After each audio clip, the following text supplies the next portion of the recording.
Unjuk rasa diperkirakan akan mencapai 1.000 lebih.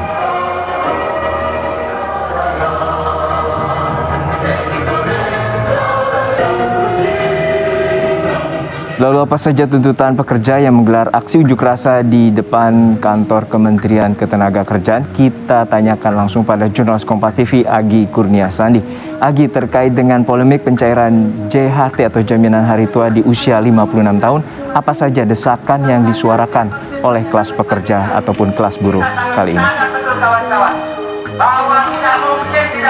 Ya, Juno dan saudara, tadi yang disampaikan oleh Konfederasi Serikat Pekerja Indonesia ataupun KSPI, yakni ada Said Iqbal, ini mengatakan sebelum dia tadi melakukan orasi, setidaknya ada 2 desakan yang memang diminta oleh kaum buruh untuk unjuk rasa kali ini, yang menolak aturan baru terkait dengan pencairan jaminan hari tua. Yang pertama ialah kaum buruh ini meminta agar pemerintah ini membatalkan peraturan Menteri Ketenagakerjaan nomor 2 tahun 2022 yang tentunya mengatur bagaimana pencairan dana jaminan hari tua ini yang harus mencapai usia 56 tahun.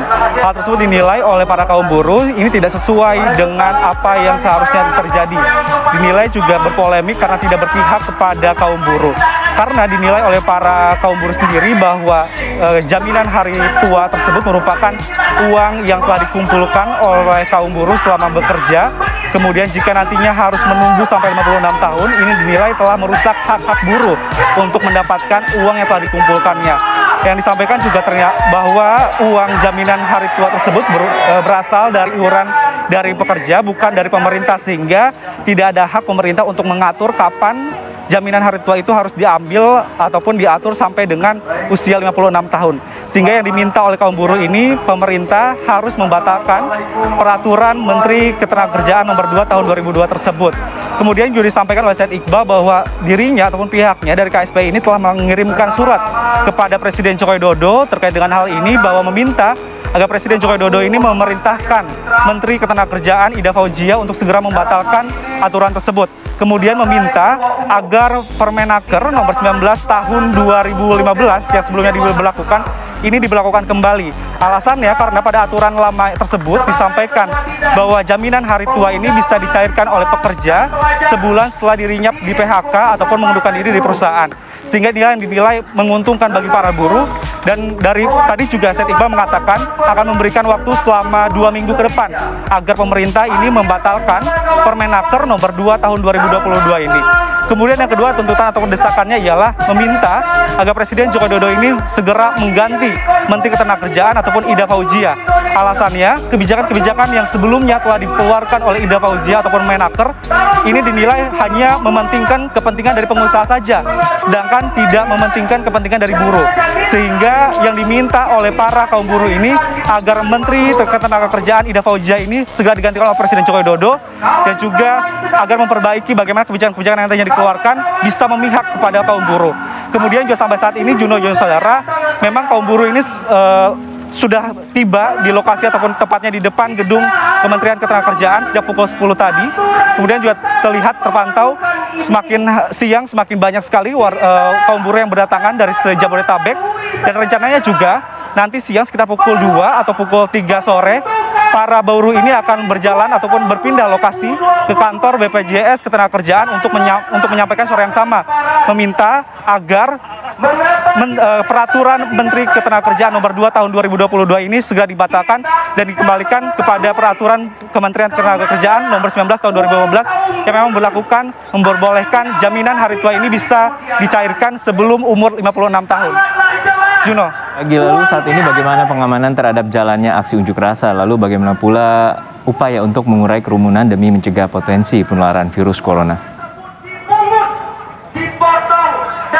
Kalau tadi yang disampaikan oleh Kapolres dari Jakarta Selatan ini mengatakan sebenarnya sudah ada menyiapkan 800 personel kepolisian dari Polres Jakarta Selatan dan juga Polda Metro Jaya yang nantinya bersiaga untuk menjaga ataupun memantau, mengawasi jalannya unjuk rasa yang nanti disampaikan, yang sekarang disampaikan oleh kaum buruh.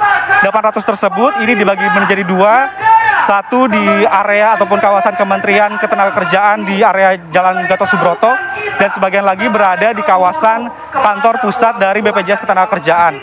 Kemudian terkait dengan bagaimana pengawasannya, karena juga mengingat di tengah adanya unjuk rasa ini, kemudian juga adanya pandemi COVID-19 apalagi varian Omikron, ini dari pihak kepolisian juga akan mengupayakan agar dari pihak buruh sendiri akan tetap menerapkan protokol kesehatan. Dari pemberitahuan yang disampaikan oleh pihak Polres Jakarta Selatan, memang ada 1.000 lebih buruh yang hari ini akan melakukan gelar aksi ataupun unjuk rasa untuk menolak aturan baru terkait dengan pencairan jaminan hari tua. Nantinya dari pihak kepolisian juga akan mengingatkan kepada kaum buruh agar tetap menerapkan protokol kesehatan, dan juga telah meminta agar mengurangi jumlah massa yang datang ke kawasan Jakarta Selatan ini. Kemudian juga yang disampaikan oleh pihak dari Polres Jakarta Selatan, nantinya juga bukan hanya mengamankan jalannya unjuk rasa saja, tetapi juga ada tim khusus yang nantinya akan berkeliling untuk mengingatkan kaum buruh yang sedang melakukan unjuk rasa untuk tetap menerapkan protokol kesehatan. Salah satunya ya tetap menggunakan masker dan juga jaga jarak. Untuk lebih lengkapnya, Juno, berikut keterangan yang disampaikan oleh Kapolres Jakarta Selatan.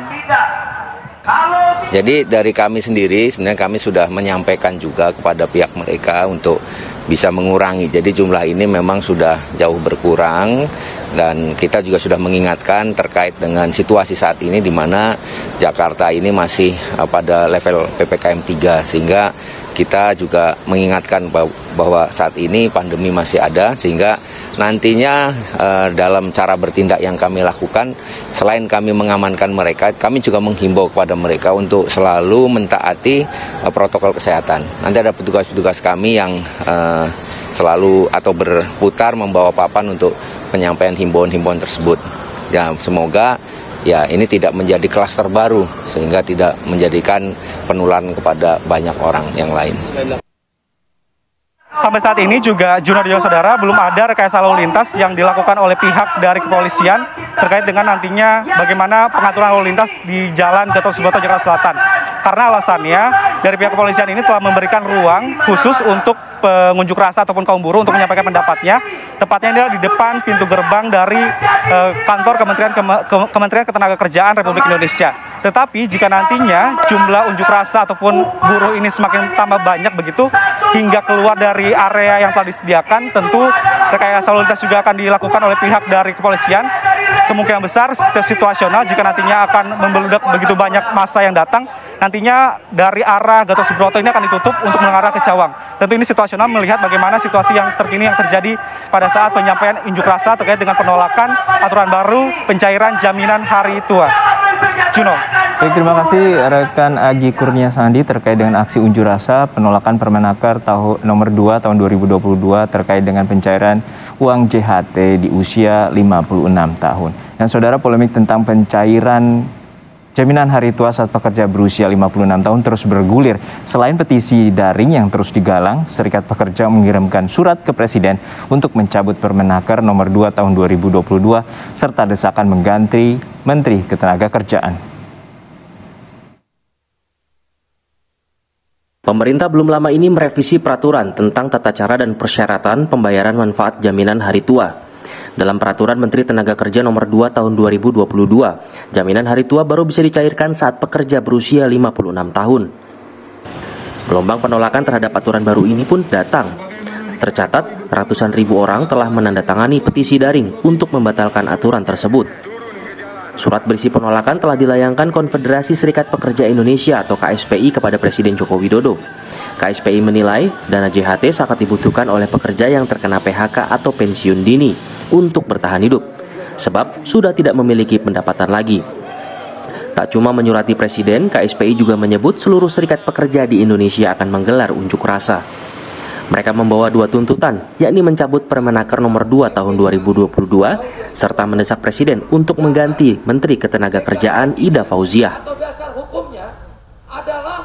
Partai Buruh bersama KSPI sudah mengirimkan surat kepada Bapak Presiden Republik Indonesia, Bapak Joko Widodo, untuk segera memerintahkan Menteri Tenaga Kerja Ibu Ida Fauziah mencabut Permenaker nomor 2 tahun 2022 tersebut, karena jaminan hari tua atau jaminan sosial dalam bentuk tabungan sosial ini sangat dibutuhkan oleh buruh yang ter-PHK, yang mengundurkan diri, yang pensiun dini untuk bertahan hidup.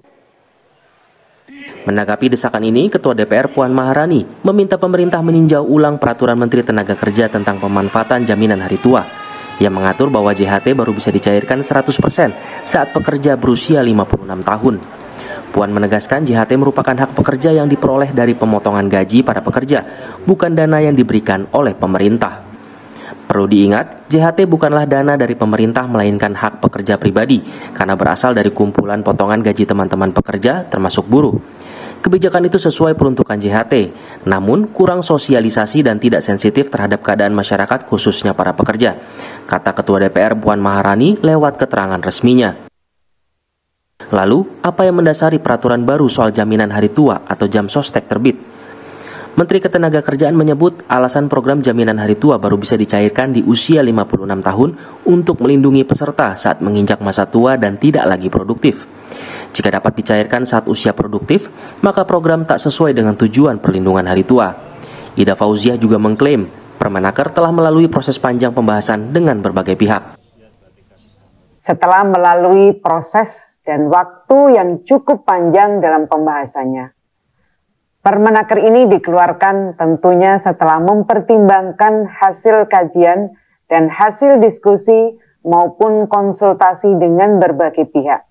Antara lain Dewan Jaminan Sosial Nasional, Forum Lembaga Kerjasama Tripartit Nasional, rapat antar kementerian dan lembaga, baik dalam rangka koordinasi maupun harmonisasi peraturan, dan lain sebagainya.